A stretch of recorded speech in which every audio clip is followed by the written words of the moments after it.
பிரியமானவர்களே, ஆண்டவராகிய இயேசு கிறிஸ்துவின் நாமத்தினாலே உங்களை வாழ்த்துகிறேன். இந்த நாளிலும் நம்முடைய தியானத்திற்காக மீண்டுமாய் சங்கீதங்களின் புஸ்தகம் 18ஆம் சங்கீதம் 50வது வசனத்தை நான் வாசிக்கிறேன்.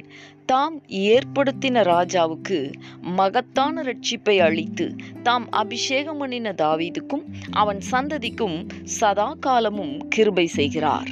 இந்த நாளிலே நம்முடைய தியானத்திற்கு கிருபை செய்கிறார் என்கிற தலைப்பை நான் கொடுக்க விரும்புகிறேன். எனக்கு அன்பானவர்களே, இந்த 18வது சங்கீதத்தின் கடைசி வசனத்திலே தேவன் தாமே ஏற்படுத்தின ராஜாவாகிய தாவீது என்பதையும் அவருக்கு தேவன் தந்த மகத்தான ரட்சிப்பையும் தேவன் தாமே அபிஷேகம் பண்ணினார் என்பதையும் நாம் கடந்த நாட்களிலே தியானித்தோம் அல்லவா?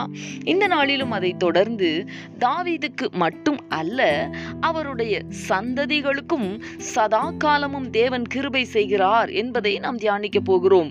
ஆம், எனக்கு அன்பானவர்களே, நம்முடைய முற்பிதாவாகிய தாவீதுக்கு மாத்திரம் அல்ல, அவருடைய சந்ததிகளுக்கும் இன்று வரைக்கும் அவருடைய கிருபை தயவு மாறாததாயிருக்கிறது. சதா காலமும் என்று சொல்லப்பட்டிருக்கிற அந்த வார்த்தையை சற்று கவனியுங்கள். யாத்திராகமத்தின் புஸ்தகம் 20வது அதிகாரம் 6வது வசனத்திலே நாம் இப்படி வாசிக்கிறோம்: என்னிடத்தில் அன்பு கூர்ந்து என் கற்பனைகளை கைக்கொள்ளுகிறவர்களுக்கோ 1000 தலைமுறை மட்டும் இரக்கம் செய்கிறவராயிருக்கிறேன் என்று தேவனாகிய கர்த்தர் வாக்கு கொடுத்திருக்கிறதை கவனியுங்கள்.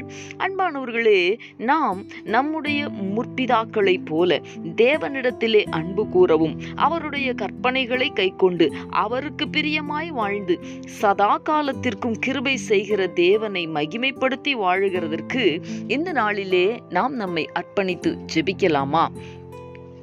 எங்களை நேசிக்கிற எங்கள் அன்பின் பரலோக தகப்பனே, ஆசீர்வாதமான இந்த நாளுக்காக உமக்கு நாங்கள் நன்றி செலுத்துகிறோம்.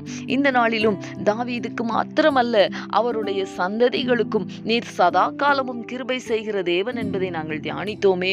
ஆம் தகப்பனே, உம்மிடத்திலே அன்பு கூர்ந்து உம்முடைய கற்பனைகளை கைக்கொண்டு உமக்கு பிரியமாய் வாழ கர்த்தர் எங்கள் ஒவ்வொருவருக்கும் கிருபை தாரும் ஆண்டவரே, பலன் தாரும் ஆண்டவரே.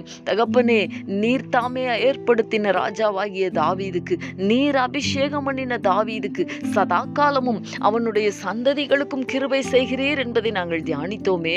எங்களுடைய வாழ்க்கையிலே தொடர்ந்து உம்முடைய கிருபை எங்களை தாங்க வேண்டுமாய் ஆண்டவரே, உம்முடைய கிருபை எங்களை ஆளுகை செய்து வழி நடத்த வேண்டுமாய் இந்த நாளிலே உம்முடைய கரங்களிலே அர்ப்பணிக்கிறோம். கர்த்தர் எங்களுக்கு உதவி செய்யும். நீர் அப்படி செய்ய போகிறதற்காக உமக்கு ஸ்தோத்திரம். இயேசு கிறிஸ்துவின் நாமத்தில் வேண்டிக் கொள்ளுகிறேன் நல்ல பிதாவே. ஆமேன், ஆமேன்.